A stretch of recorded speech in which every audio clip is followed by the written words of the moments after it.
Welcome to the Geek Master channel. I'm Andrew, and in today's video we're going to tell the full story of the first crossover in the DC All-In era, We Are Yesterday. In this storyline, Gorilla Grodd, now with Martian Manhunter's powers, travels to the past to recruit an older version of the Legion of Doom and bring them into the present. So the present-day Justice League Unlimited teams up with the past versions of Batman and Superman to stop Grodd's plan, which is to rewrite history and conquer Earth using Omega energy. Keep in mind that this event also sets the stage for DC's next big crossover involving the new Absolute Universe. So, if you want to understand every twist and its impact on DC's future, hit that subscribe button, turn on the notification bell, and let's get started.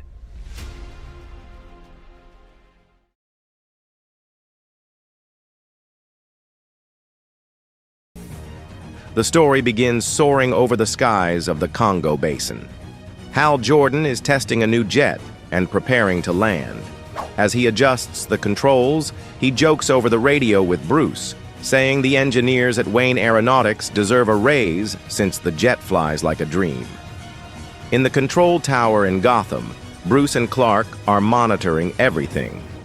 When Clark asks for a quote for the Daily Planet, Bruce takes the opportunity to advertise his new aircrafts, to which Clark scribbles in his notepad, "Billionaire praises himself." Right after, Clark questions whether it's really a good idea to trust such an expensive aircraft in Hal's hands. Bruce reminds him that the Green Lantern ring is a safety net, but Clark points out that Hal rarely uses it because it takes all the thrill out of flying. That comment shifts Bruce's expression. He missed that detail because he doesn't hang out with the team after League meetings. However, at that moment, all onboard instruments begin to fail due to a strange, luminous radiation. The tower suggests an alternate landing, but Hal informs them there's no time. Sure enough, a sudden explosion hits the jet, forcing Hal to eject at the last second. From the tower, Clark watches the parachute with relief, until suddenly, Hal vanishes in the sky. The operators try to make contact, but satellites confirm Hal has disappeared without a trace. Moments later, a scrambled transmission reveals Hal being snatched by a giant hand. A menacing voice echoes from the shadows. A superior race from Earth reveals itself, armed beyond human comprehension and driven by conquest. In the heart of the jungle, Gorilla Grodd emerges and declares himself the leader of a new order. Eyes burning with hatred, he raises his fist and declares war on humanity, cheered on by his followers. Shortly after, Superman and Flash meet up. Clark asks how long the speedster has known about the city of the gorillas, and Flash explains he's known for a while, but King Solivar asked him to keep it secret. The two quickly join Batman, hoping he'll find Hal while the others face Grodd's army. Reunited, Flash describes Grodd as a savage genius, a tyrant with telepathy, telekinesis, mind-swapping abilities, and technology far beyond human standards. Now ready, Flash vibrates the heroes, and in the blink of an eye, the three of them cross the barrier that hides the city. Of course, their entrance doesn't go unnoticed. They're immediately surrounded by armed guerrilla soldiers, which Flash actually expected. This gives Superman and Flash the opportunity to quickly disarm the guerrillas. But Batman notices something odd. The soldiers aren't acting like an army on the move. What's more, Grodd isn't even there. Flash says the prison is on the eastern border and leads Batman there to investigate. Meanwhile, Superman interrogates one of the fallen guerrillas. But Grodd had already prepared something special for the Man of Steel. At that moment, Superman is caught off guard by Titano, a giant chimpanzee with kryptonite beam eyes. As the hero struggles against the radiation, the gorilla explains that Titano was created by the human space program, which used animals for testing. To them, that was pure sadism. While the fight rages on, Flash darts through the city streets like lightning, finding at least 12 dead officers. Enraged, he decides to bust through a locked door, and on the other side, he finds Grodd seated on a technological throne. Consumed by rage, Flash attacks, but is repelled by an invisible force field. At the same time nearby, Batman arrives at the prison and finds Hal alongside King Solovar. Hal is safe and asks Solovar to explain everything. Solovar says Grodd escaped prison, raided the armory, and declared war, but he has few allies and no clear plan. Meanwhile, Flash contacts Batman and says he found Grodd in the lab, but he's still and unarmed. This apparent disadvantage sets off alarms in Batman's mind.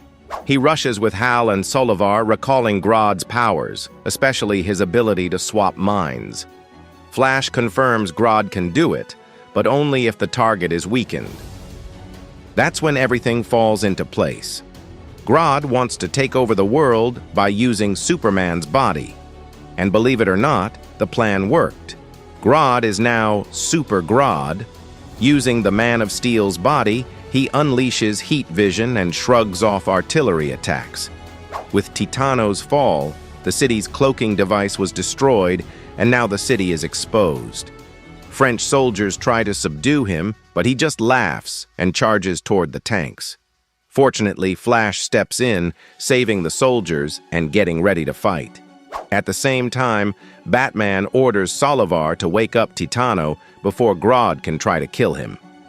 Meanwhile, Super Grodd grabs Flash by the hand and says he'll begin his conquest by defeating his oldest enemy.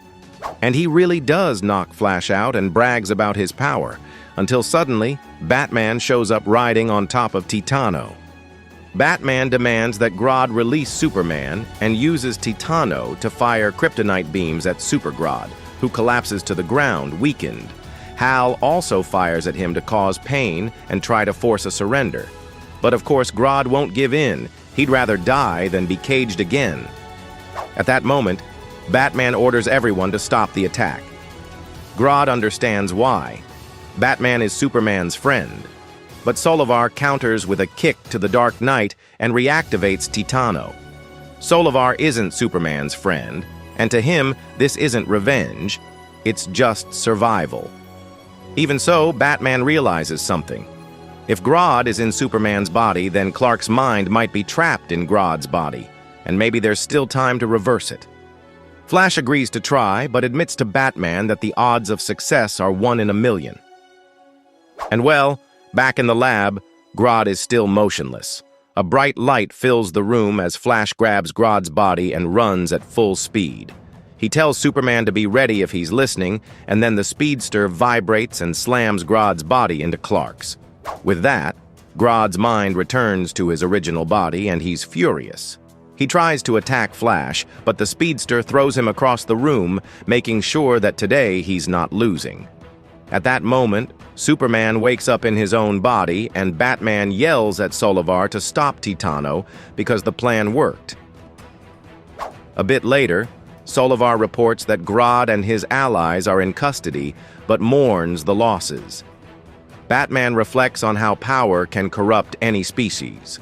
Superman says he managed to hold back the human army, but Gorilla City won't be able to stay hidden anymore. Solovar will have to make alliances.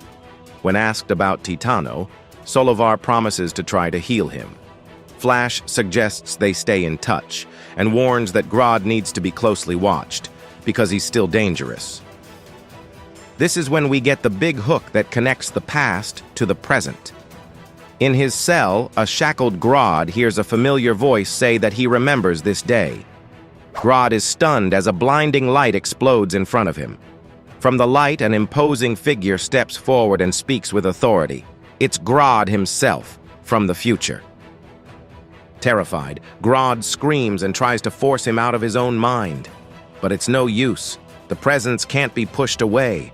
With an unyielding voice, his future self commands him not to resist because he's here to fulfill the deepest desire they both share. In an instant, the two minds intertwine, merging into one. And from that union, a dark purpose is born, to carve a path to a world soaked in human blood and littered with the bones of fallen superheroes. A world where Gorilla Grodd will rule supreme until the end of time.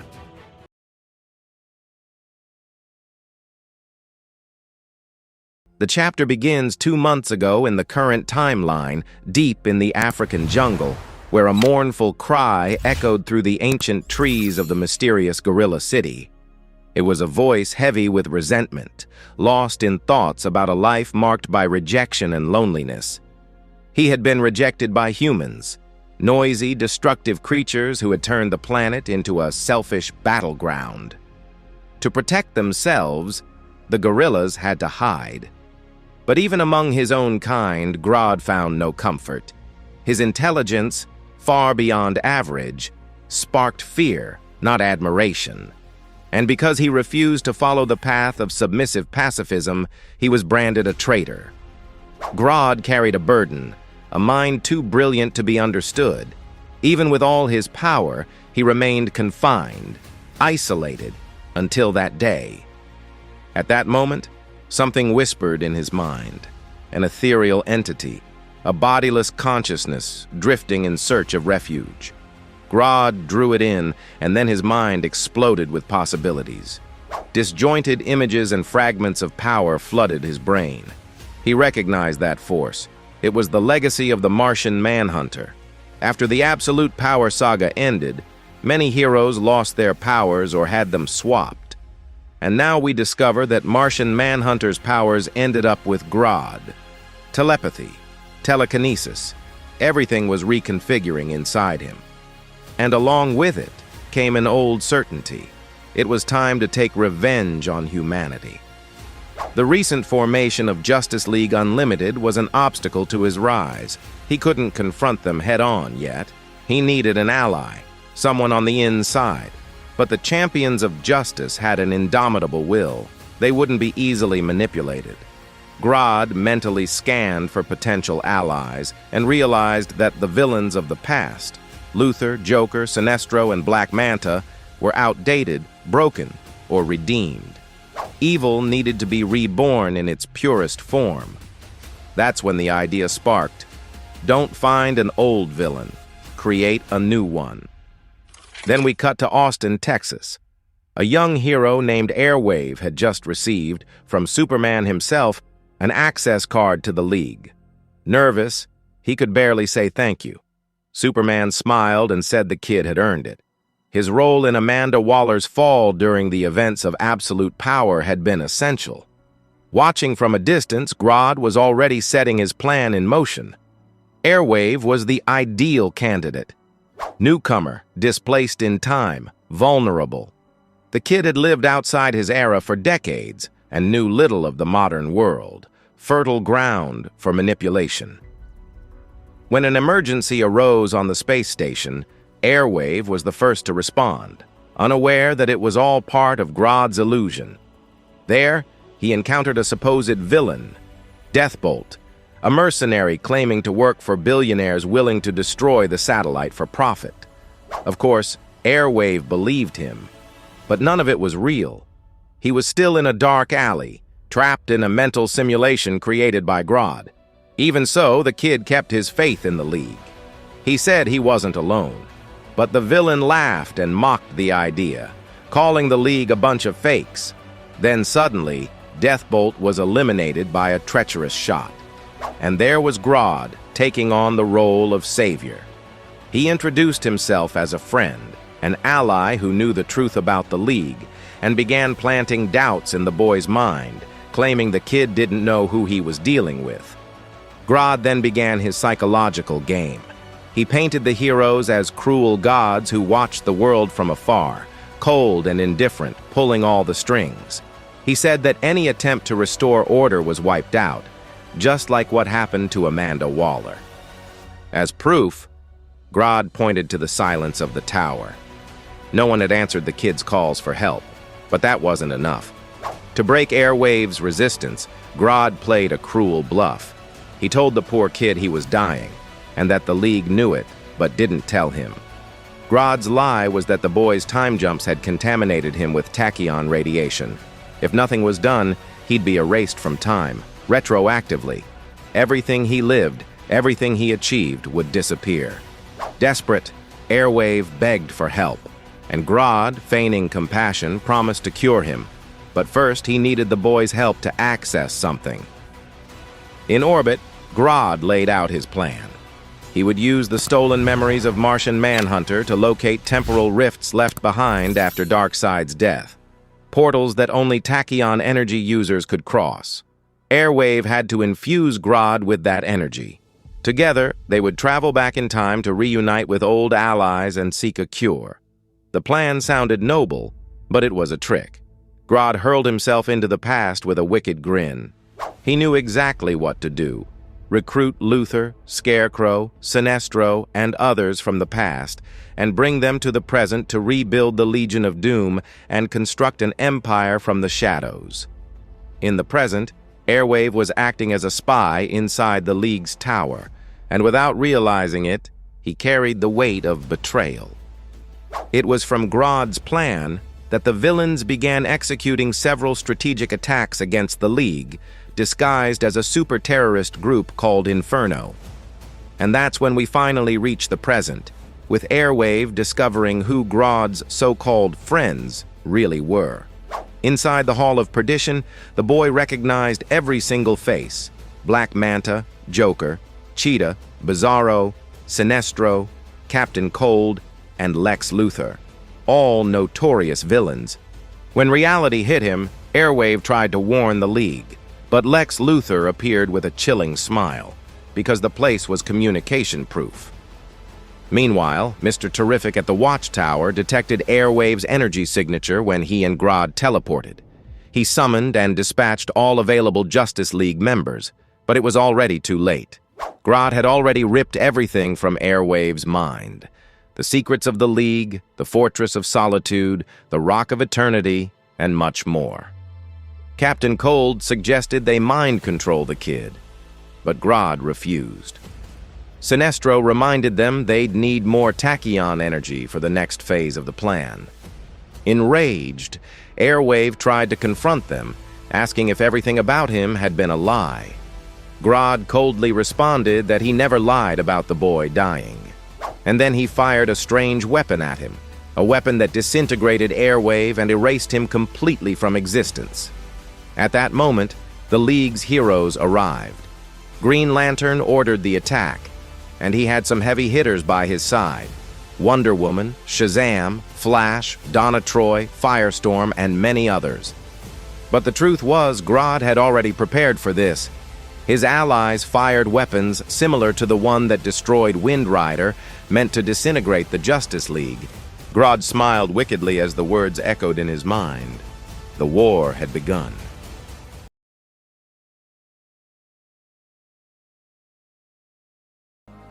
The chapter begins in the Hall of Doom, a fortress built by Gorilla Grodd in just 31 hours. Seated on his throne, he observes the grandeur of his creation. Coming from the past, Grodd escaped a future marked by failure, and now he inhabits a younger, more powerful body. With his superior mind, he gathered individuals with a rare kind of aggression, the only ones capable of changing fate. This place was designed to hide them from eyes and powers that could track them. Here, the Legion of Doom is born. Grodd addresses the group as friends and announces that a new era is about to begin. In front of him, Cheetah watches with hostility. Black Manta, Sinestro, and Scarecrow remain silent. Joker just waits, wearing his eternal grin. Bizarro says he doesn't like Grodd much, while Luthor makes it clear there is no friendship here. Captain Cold adds that they would never be friends. Grodd begins to introduce his team. He had already probed their minds and laid out strategies. Lex Luthor, the cold, calculating genius. Bizarro, clumsy and foolish, but nearly invincible. Captain Cold, cunning and methodical. Cheetah, wild and untamed. Scarecrow, the living embodiment of fear. Sinestro, the power of terror in light form. Black Manta, driven by an insatiable thirst for blood. And Joker, so chaotic that even Grodd felt revulsion at his mind. At the center, the gorilla speaks again. He apologizes for the improvised decor, but assures them they'll want to hear his plan. Luthor demands he get to the point, and Sinestro reinforces the threat. If he doesn't talk, he'll die right there. Joker, meanwhile, is having a great time. Still, Grodd remains calm. He says he'll start with the truth. Everyone in that room is a complete failure. The reaction is immediate. Black Manta threatens to kill him. Cheetah charges, promising to rip out his heart. Bizarro mumbles that he'll help them kill him. And Grodd, unfazed, says he meant no offense. He merely stated a fact. He includes himself among the defeated. That's precisely why he brought them together.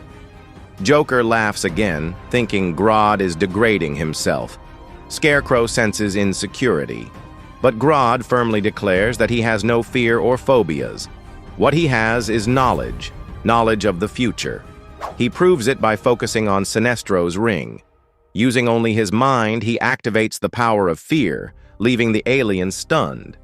Black Manta urges they kill him now, but Sinestro says wait. He feels the time flow inside the ring. The truth is undeniable, and at last, Sinestro confirms it is real. This is the future. Grodd then presents a vision of his time. A colossal tower orbits the Earth, the Justice League Watchtower. Advanced and all-seeing, it houses hundreds of members. The League has united to rule like gods. In that future, every villain present had been defeated, humiliated, and broken. Their grand plans had come to nothing. Grodd states they must do the same, create their own supremacy. The villains react uneasily, except Luthor, who refuses to accept failure. Grodd asks if they accept this grim shared destiny. With his ego and pride wounded, Luthor demands to know Grodd's next step. The answer is very clear. They will skip the years of failure and travel straight to the future. They must catch the Justice League at their blind spot, take the Watchtower, and rule with absolute supremacy. But before facing the heroes of the future, they must defeat the heroes of the present. And indeed, we see that Grodd's plan is already in motion. We see Superman taking down Moon Man with a single punch. Batman and Robin join the action as well. And as this unfolds, Grodd reveals his hidden purpose, something he kept secret from the other members of the Legion of Doom, knowing the alliance was still fragile and they would never agree. Grodd envisions a world ruled solely by his species, with everyone, heroes, villains, humans, and metahumans, as his servants. That is his true goal.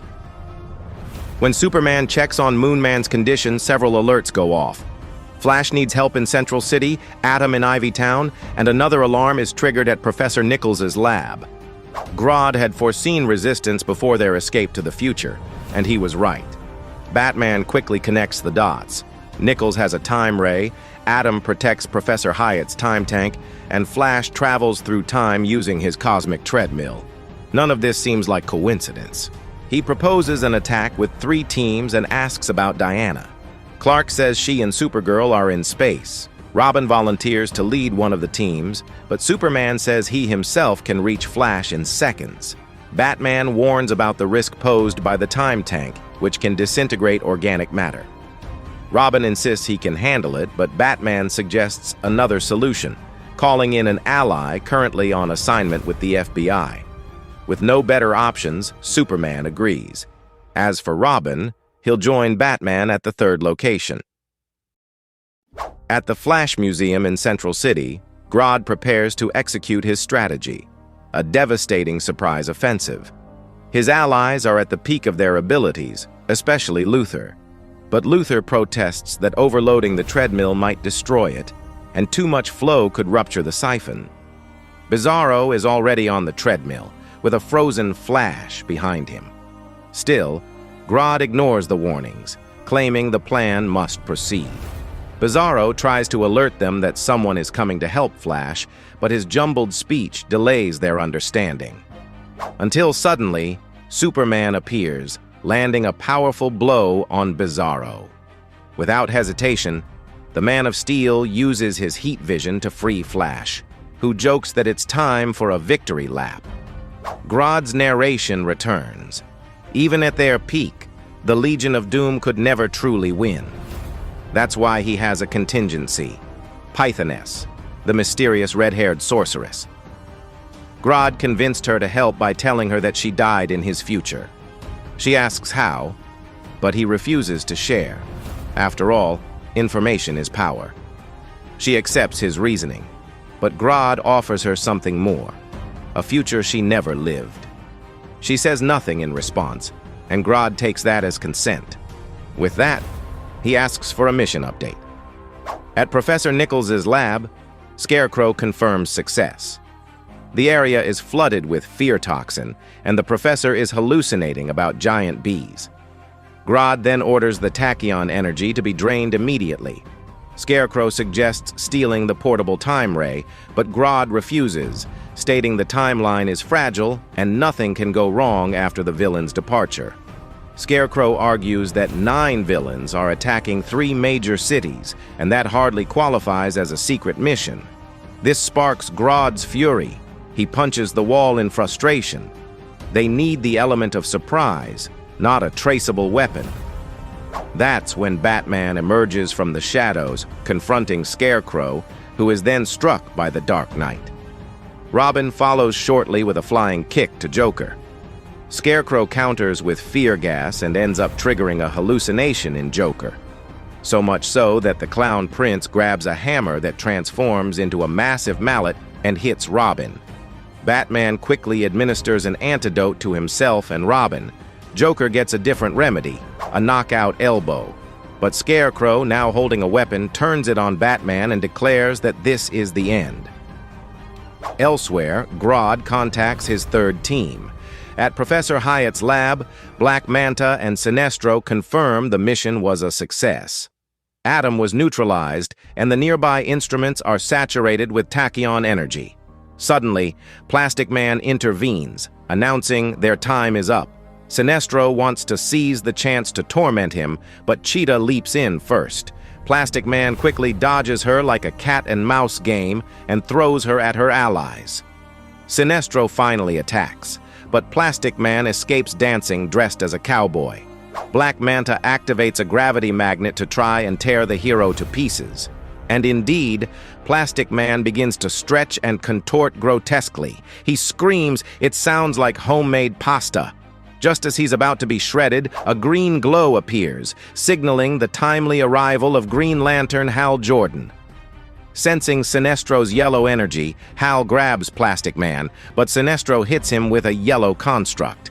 As he prepares to finish Hal, Manta reminds him they need to leave. They've already completed the mission and can't waste time. Back at Nichols' lab, Scarecrow fires the time ray at Batman. A tachyon explosion hits Dick instead of Batman and begins to warp time. Visions distort. The Flying Graysons act. Dick mourning his parents, Bruce reliving the tragedy. That's when Batman realizes something is changing. At the same time, at the Flash Museum, Superman strikes Bizarro again, who winces in pain. Meanwhile, Flash is also beating up Captain Cold. Luthor, nervous, tells Grodd that things are spiraling out of control. Grodd, unfazed, demands they speed up the treadmill. If they want to survive, they must accelerate it enough to stretch the stored tachyon energy. That's when Luthor finally realizes Grodd really did plan everything. He yells for Bizarro to get back on the treadmill and run faster.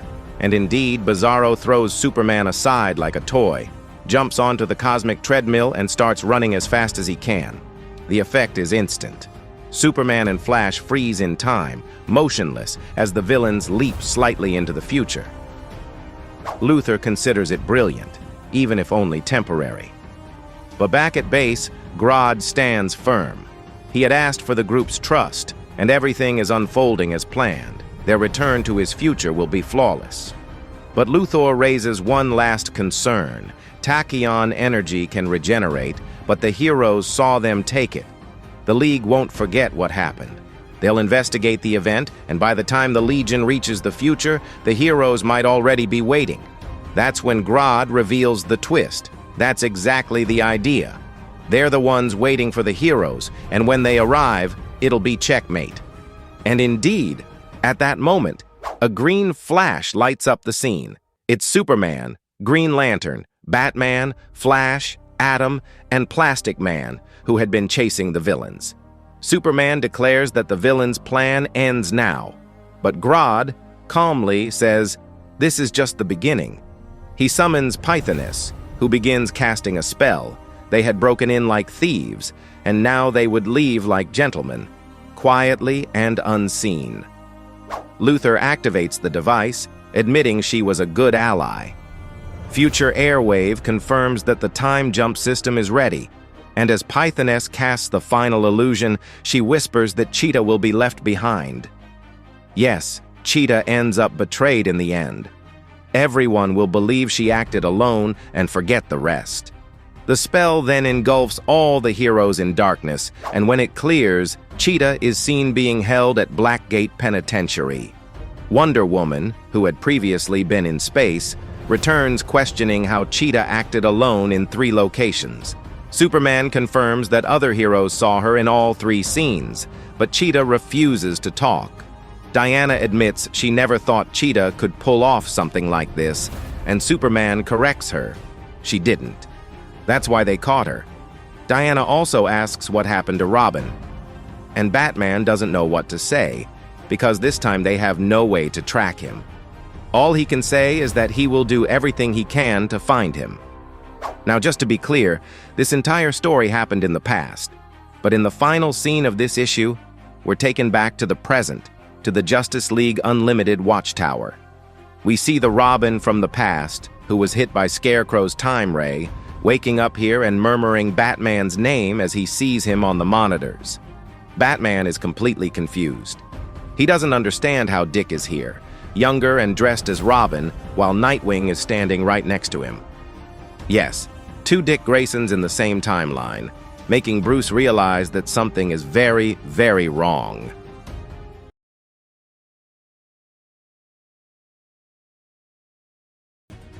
The chapter opens in the Justice League Unlimited Watchtower, where Batman is overjoyed to reunite with young Robin, Dick Grayson, who had been missing for several years.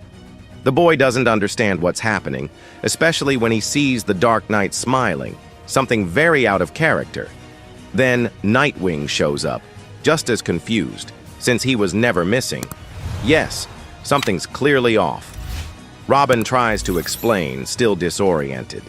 He says he doesn't know who this smiling Batman is, and that his last memory was being hit by a time ray from the Legion of Doom.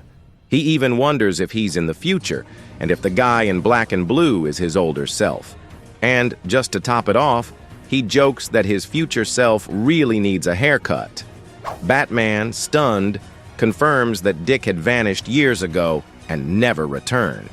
But at the same time, he insists he's always known Dick as Nightwing, and that he never went missing. In other words, none of this makes sense. Robin, ever the smart aleck, quips that if time travel makes Bruce this cheerful, he would have done it ages ago. Things escalate quickly when Superman suddenly arrives, flying in and asking which version of Robin they're looking at. Young Dick is shocked, not understanding how many Robins there could even be. Placing a hand on the window, he asks someone to explain where they are. Superman answers that they're in the Justice League Unlimited Watchtower. Noticing Nightwing's reaction, Clark quickly deduces that the older version of Dick doesn't remember this moment, something Nightwing himself confirms. That means time is broken somehow, clearly unstable, which becomes even more obvious when visions from the past, present, and future suddenly appear around the heroes. Batman realizes that the temporal instability can't just be due to 2 Dick Graysons being in the same place. Something much bigger is happening. And it's a funny moment when Nightwing and Robin, essentially the same person, reach out to shake hands. Before they can, the heroes receive an urgent alert. The Legion of Doom is attacking, and everyone is to report to the tower's war room. Batman then orders both Graysons to avoid physical contact until they understand the situation. But it's too late. As soon as their hands touch, a burst of temporal energy explodes between them. Robin vanishes instantly. Nightwing apologizes for not reacting in time, wondering where Robin went. But Batman calmly points outside and explains that it wasn't Robin who vanished. They were transported into the past. into an earlier version of the League's satellite. Superman uses his supervision to scan the surroundings and confirms that they're several years in the past. But something's off. Their past versions are nowhere to be seen, which means those past versions were sent to the future, our present. And indeed, at the top of the Daily Planet in modern-day Metropolis, the current Lois Lane, now Superwoman, meets these past versions. Without missing a beat, Lois yells to Clark that they have to leave, mentions their son, calls young Robin Tim Drake, and even comments on the retro look of the dynamic duo. Her words leave Superman, Batman, and Robin completely stunned. Robin admits he didn't understand anything Lois said and asks, "Who's Tim?" That's when Batman has a realization. The Legion of Doom caused Dick to time jump and simultaneously made Batman and Superman forget about him. Superman, visibly shaken, murmurs that Lois knows he's Clark and that they have a son. Seeing Clark's shock, Robin snaps him out of it, reminding him that he was the only one who heard the alert that the Legion of Doom is on the loose. Refocusing, Superman pinpoints the location of Sinestro and Scarecrow and says he hears screams coming from the Superman Museum. Cut to the Superman Museum, where chaos reigns. The building is partially destroyed, civilians are fleeing, and a thick green gas cloud fills the air. Sinestro attacks from above, commenting that Metropolis isn't his usual stomping ground. Scarecrow reminds him they're there on Grodd's orders. The plan is to lure the heroes to the museum, trap them, and use the time weapons against them. Suddenly, a blast of heat vision destabilizes Sinestro's weapon. Superman appears furious, warning that the device won't work again. He then turns to face Scarecrow, stating that fear gas doesn't affect him. But as he approaches the villain, he notices something strange. Scarecrow is holding Jimmy Olsen in his arms, his neck seemingly broken. Superman grabs his friend, stunned, unable to believe what he's seeing. But in truth, Clark is holding a statue, because the fear gas was mixed with kryptonite, making it effective even against him. Meanwhile, Batman and Robin, both wearing masks, join the fight. Robin identifies the enemy as a Green Lantern wannabe, but Batman warns him not to underestimate the threat. During the fight, Sinestro mocks them, saying it's disappointing to face mere humans instead of Superman's powered allies, even joking that they're not even a match for his Kryptonian dog. After knocking Batman down, he suggests making the fight more fun. Robin fires back sarcastically, asking if Sinestro doesn't have museums on his planet, implying that all these weapons are just replicas. But Sinestro uses his ring to make the weapons more authentic. He begins attacking with an axe, forcing Batman and Robin to dodge together. Hiding behind a display case, Robin complains that the villains could have attacked the gift shop instead. Batman shuts down the jokes, reminding him they're outmatched. Robin, now serious, asks what the next move is. Meanwhile, in the past, aboard the League's satellite, Black Canary meets up with Superman and Batman and asks who the new League member is, referring to Nightwing. Superman says he'll explain later because nothing on the satellite can take them back. The three then head to the transporter. In the Batcave, Bruce is at the Batcomputer. Nightwing asks if Superman couldn't just time travel and bring them back, to which Clark replies that he can't do it accurately on his own, especially with the timeline corrupted. They needed a more reliable method. And in that tense moment, Batman reveals the worst.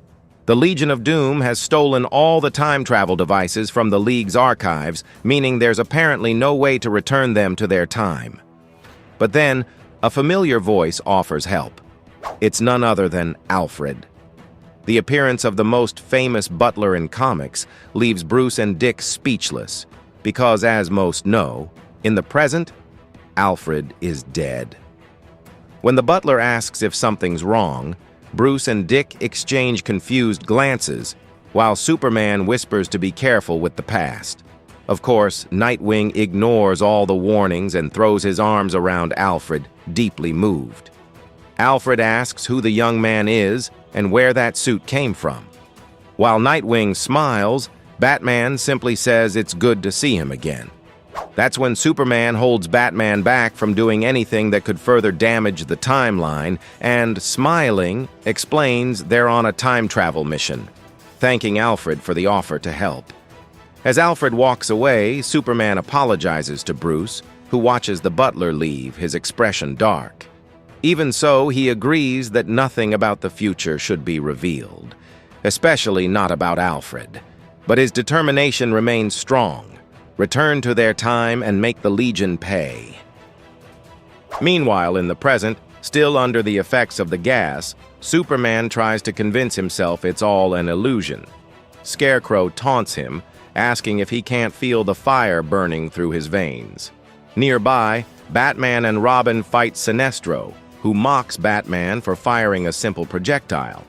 But the projectile explodes into smoke, temporarily blinding him. Taking advantage of the moment, Batman orders Robin to help Superman, but Sinestro promises no one will make it out. Back in the past, inside the Fortress of Solitude, Superman reveals that the answer lies in the name Legion. Just like the Legion of Doom, there was the Legion of Superheroes from the 31st century. He reveals the fortress holds a time sphere, an advanced Legion technology capable of cutting through space-time. After setting the coordinates for the exact moment the tower was sealed, the heroes board it and activate the tachyon engines. In the present, Superman continues to struggle with the gas's effects. He tells himself it's not real, but Scarecrow fires another dose. The hero falls to his knees, coughing and weakened, prompting the villain to holster his weapon, convinced of his victory. But then, an image appears before Superman. A coffin surrounded by red flowers.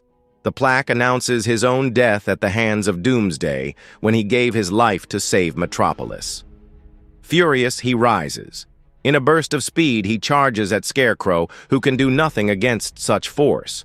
In a swift move, Superman disarms him, and seconds later, the villain is handed over to the police. Meanwhile, at the museum, Sinestro has Batman and Robin trapped in an energy construct and is about to crush them. But suddenly, Superman arrives just in time and knocks Sinestro out with a single punch. When Batman asks if Clark is okay and what happened, the Man of Steel replies he is. Scarecrow overdid it and accidentally snapped Superman out of the illusion by making him hallucinate his own death. Now back to the past, inside the time sphere, with the heroes of our time trying to return to the present. But the sphere's instruments detect a temporal anomaly. Superman recognizes the trap. The Legion of Doom installed a chronal barrier, a kind of firewall in case they attempted to return. As they try to bypass the block, in the present, the heroes confront Sinestro, who grins as he recovers his time weapon. And just as Superman, Batman, and Robin leap toward him, Sinestro hits them all with the time weapon. At the same moment, the heroes in the past crash into the barrier left by the Legion of Doom. In both timelines, everything plunges into darkness. Fragments of reality begin to fall apart, as if time itself is shattering. Then, suddenly, a red and blue streak falls over the desert. Superman stands up, dazed, not knowing where he is. Moments later, Batman and Robin join him. Bruce admits he has no idea where they are either, but they all agree on one thing. Wherever this is, it doesn't look good.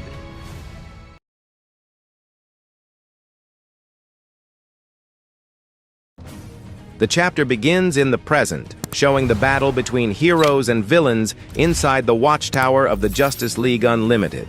Gorilla Grodd watches with pleasure as the Legion of Doom, brought from the past, arrives. For the first time, he admits he's enjoying himself as he watches the heroes caught off guard and thinks it's only natural they're being defeated. After all, they're just humans. Adam questions how this is even possible. They've lost contact with Wonder Woman's team. And now, out of nowhere, the Legion just invades the tower. Mr. Terrific suspects this is the work of Airwave and asks Scarecrow where the traitor is. But the villain points his time weapon and, without hesitation, shoots both of them, causing them to start fading away. Supergirl and Martian Manhunter can't make sense of what they're seeing. Many of those villains had already been taken out of action a long time ago, and some Supergirl doesn't even recognize. That's when Manhunter explains that they're wearing old costumes. But before they can react, they're also hit by the time blast. Elsewhere, Black Manta and Sinestro defeat the elongated man and mock the fact that Ralph is still standing. The hero fires back, saying these villains are the Inferno group, and that their disguises were just hiding how ugly they really are. But Grodd steps in, explaining that the goal was confusion. According to him, the heroes placed themselves above others like gods watching from above. But now, the world will see who truly deserves to be worshipped. As he speaks, Ralph stretches his arm toward the League's arsenal. Grodd goes on, saying the plan was to divide and exhaust the heroes, which turned out to be a huge success. When Ralph asks about the weapons that are making his friends disappear, Grodd reveals that they're not killing the heroes. Instead, they've been left alive to suffer, knowing they can't save the planet from the chaos that's about to unfold. In other words, the heroes have been scattered randomly through time and are now lost. For example, Firestorm is facing dinosaurs in prehistoric times, Nightwing and Beast Boy are trapped in a snowstorm, and Flash and Green Arrow have ended up in the Wild West. That's when the elongated man seizes the distraction and points a weapon at Grodd, claiming the villain underestimated him. But Luthor quickly destroys the weapon, stating he's been watching the whole time. With no other options, Ralph asks if he's next to be thrown through time. But the Joker reminds Grodd of the promise to let him have one hero to play with. And indeed, Grodd confirms the villains can do whatever they want with the elongated man. As Elongated Man screams in pain while being tortured by the villains, Luthor expresses concern about the absence of Superman and Batman. So Grodd orders Sinestro, Joker, Scarecrow, and Black Manta to find the world's finest once they're done with Ralph. Meanwhile, we see that Superman, Batman, and Robin have ended up in Arabia in the year 14,000 BC. They try to cross the time barrier but fail, as the Legion has sealed the exits. Far away, in the Indian Ocean in the year 19,642, Captain is fighting alongside Stargirl against reptilian creatures, and likewise can't access the Rock of Eternity. In Tombstone, in the year 1872, Flash admits he can't run fast enough to return with Green Arrow. And on Jupiter, in the year 2212, Atom, Supergirl, and Mr. Terrific are trapped and threatened by a colonist known as Ultra the Multi-Alien, who accuses them of being Martian saboteurs. They try to explain themselves, but are attacked by the incredibly powerful being. At the end of time, Nightwing holds Beast Boy in his arms. His friend can barely breathe as he whispers that no one is coming to save them. Meanwhile, in Western Europe, 40,000 BC, cavemen attack Green Lantern and Thunderlord. Hal comments that his ring is about to give out and regrets never saying goodbye to Carol. But a strange sound interrupts his thoughts. Someone is trying to make contact. Then we return to the watchtower of the Justice League Unlimited. Captain Cold asks Grodd about Pythoness. Grodd explains that the name means sorceress, and she doesn't have a present-day counterpart because she died young. In any case, she is the Legion's secret weapon against the Justice League. As they walk, suddenly a rift opens, and a purple arm falls out. Bizarro recognizes it as his own, and Grodd understands what it means. They are close. They proceed to a chamber with an anomaly, the Omega Rift. Grodd explains that the brutal death of Darkseid at the beginning of this new DC phase caused a wound in the fabric of time that has since been replicated in various places across the universe. These rifts behave like temporal storms, and Airwave, using his powers, turned this rift into a time passage. Bizarro, curious like a child, puts his injured arm into the rift, and Grodd allows it, resulting in that scene we saw earlier of Bizarro's arm falling through, reinforcing Grodd's point. The rift is unstable, and there is power in it. All of Darkseid's power. At that moment, Sinestro, Joker, and Black Manta joined them. The mission was accomplished.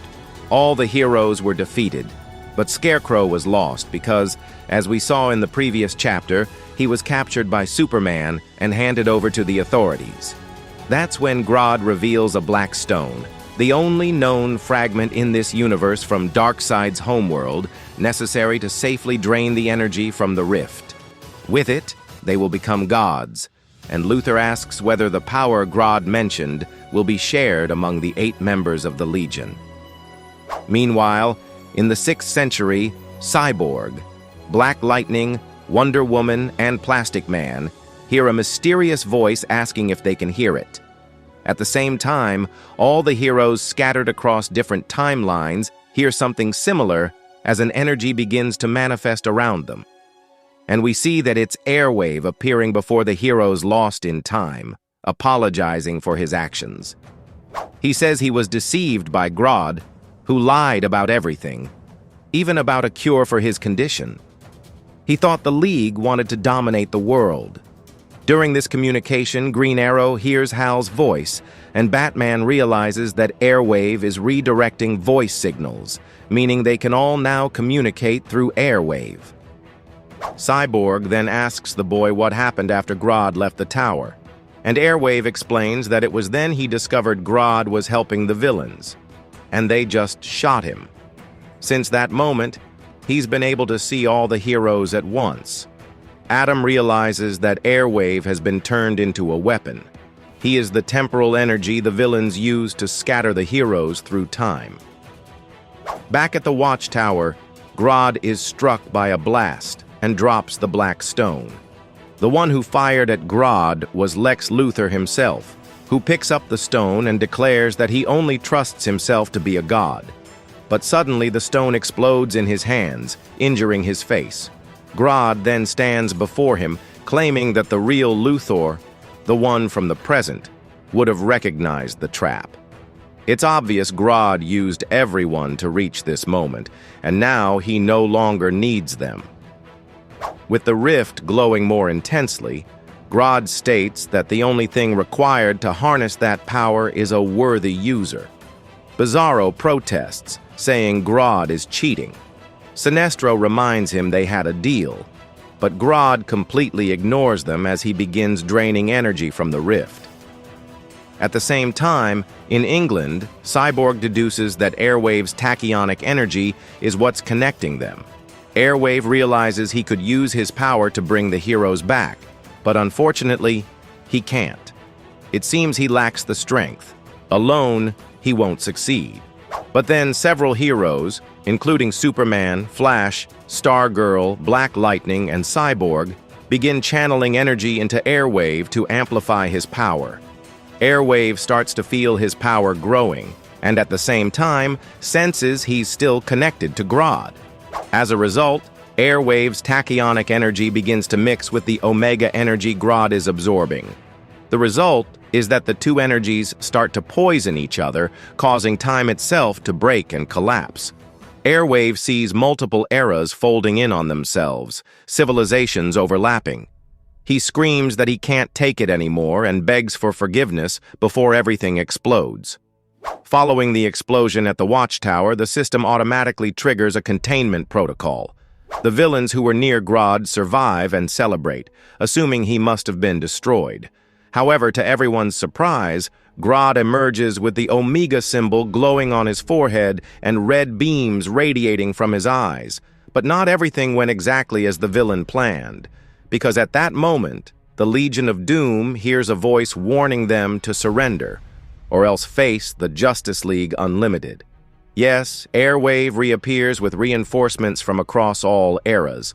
Reinforcements like Ultra the Multi-Alien, Green Lantern Abin Sur, Jonah Rex, Terry McGinnis as Batman Beyond, Aquaman from the past, a Batman from the past, and Robin Jason Todd, all ready for the final battle.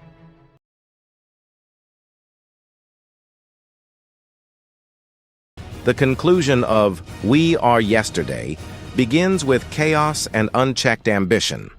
Gorilla Grodd, now overflowing with Omega energy and calling himself a divine entity Gorilla God, leads the Legion of Doom against time, space, and any resistance from the Justice League.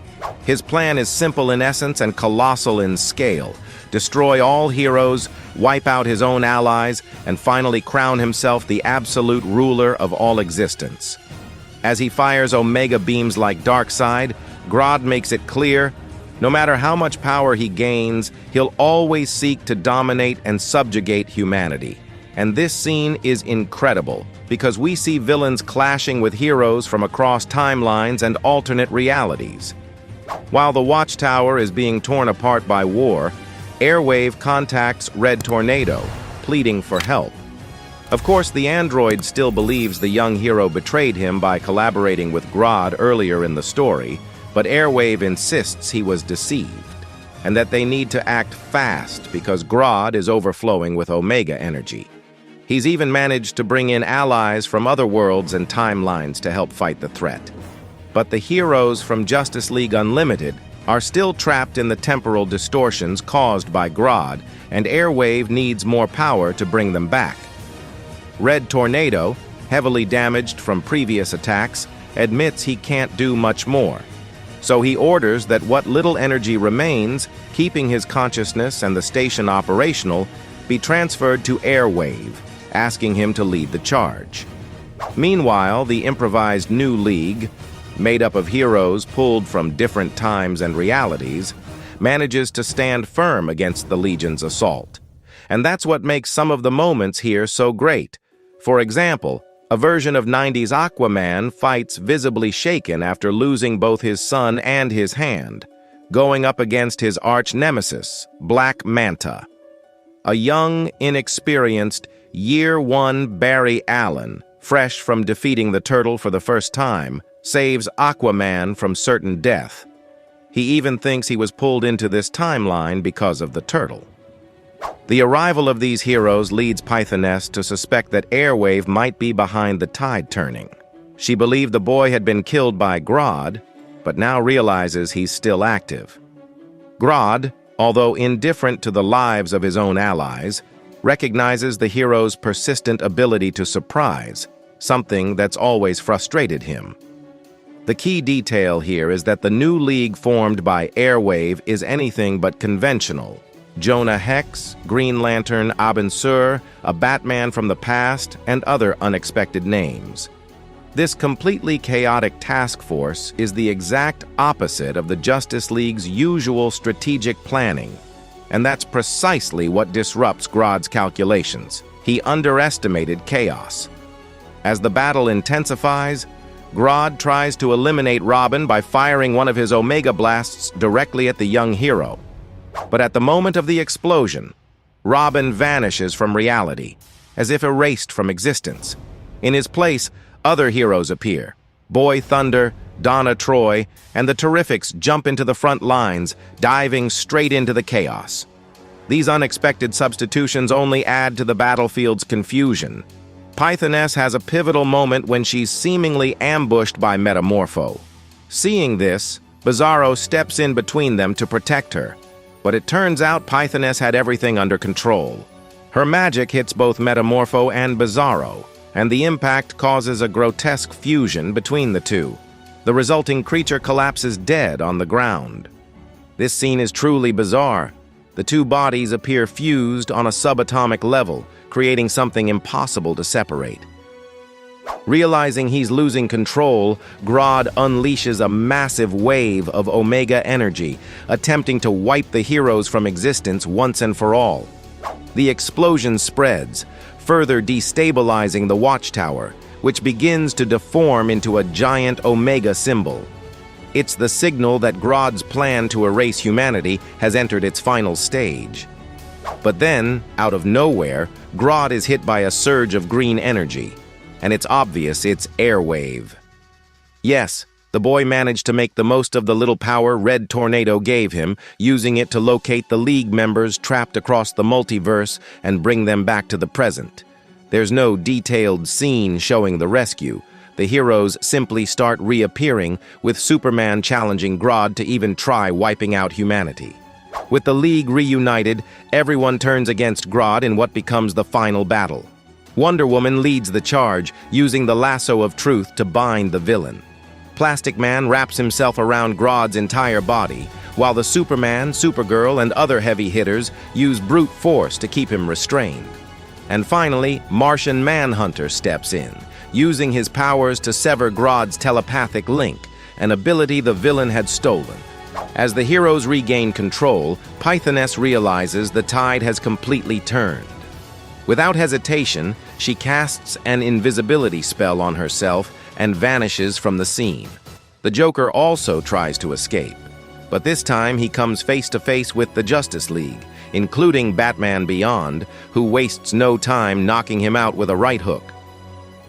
Sinestro was also being taken down by Star Sapphire and Firestorm, until suddenly Airwave makes a disturbing discovery. His link with Grodd, forged through Omega energy, is still active. This means the boy is radiating the same cosmic instability as the villain, and with every movement, he spreads fragments of that corrupted energy. Meanwhile, Grodd continues trying to resist the heroes, who are doing everything they can to hold him down or keep him distracted. That gives Martian Manhunter and the Atoms just enough room to approach with their experimental device, the Atom Project. The technology was designed to sever Grodd's connection to the stolen powers, restore Martian Manhunter's abilities, and give him control over the Omega energy. The device is placed on Grodd's head, and his reaction is immediate. Overwhelmed by pain and desperation, the gorilla starts screaming about darkness and death, proclaiming the end of everything. But no one can really make out what he's saying. Once the device is finally activated, Martian Manhunter regains full control of his powers, which means Grodd no longer possesses the Martian's abilities and is now weakened. Knowing this, John tells Superman and Wonder Woman to finish Grodd off. But before any other hero can act, Airwave makes a drastic decision. Consumed by Omega energy and aware that he's becoming a danger to everyone around him, he channels all his remaining power into a final strike against Grodd. The explosion that follows is colossal. It's Airwave's ultimate sacrifice, an act that had been building up ever since he broke free of Grodd's mind control. Let's face it, his path had been pointing to this outcome all along, and now he finds his redemption by becoming the agent of downfall for the villain who manipulated and destroyed his life. In the aftermath of the explosion, the heroes begin regrouping, and we see Grodd finally contained, bound by Green Lantern Hal Jordan's energy restraints. But surprisingly, the mood isn't exactly celebratory. Of course, there are still some good humorous moments, like when a younger Flash mocks Grodd for thinking he was a god and still getting beaten by the humans he sees as inferior. But then, when Grodd growls at him, the younger Flash uses his super speed to dart behind our Flash for safety. Still, no one is celebrating. The Omega energy, now unstable and amplified after its link with Grodd, continues to threaten everything. Even with the combined power of the Green Lanterns, containing it demands extreme effort. And worst of all, what hurts the most for some isn't the cosmic energy, but the absence of Airwave. Mr. Terrific silently observes the remains of the blast. He knows the boy didn't survive. Martian Manhunter also acknowledges that the destruction was far too great to allow for survival. But Michael refuses to accept it. He knew Airwave better than anyone else there. He knew the boy had made the League and the Watchtower his entire life, and that's exactly why he now feels like he failed, for not recognizing the signs that the boy was at risk. But the grief comes with a sense of purpose. Mr. Terrific doesn't want to accept the boy's death as a definitive fact. Something deep inside drives him to keep looking, and he's not alone. Black Lightning joins him on that new journey. As the heroes deal with the collapse of the Watchtower and the captured villains, another revelation comes to light.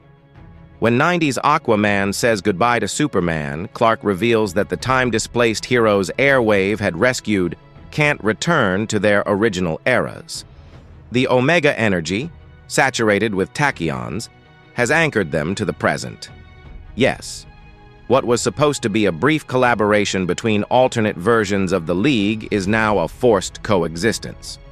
In other words, these heroes from other lands and times are stuck in the current timeline. And to close it all out, we get an epilogue that continues from the ending of Superman number 27, which we've already covered on the channel. The Time Trapper, a future version of Doomsday, escapes Darkseid's Omega Legion from the Absolute Universe and dives into Hypertime. There he encounters the World Forger, brother of the Monitor and Anti-Monitor, and son of Perpetua. Their meeting reveals that a new crisis is coming, and time in this universe is approaching its end. And that's how the We Are Yesterday arc ends, setting the stage for DC's next mega event, one that promises to redefine the DC universe.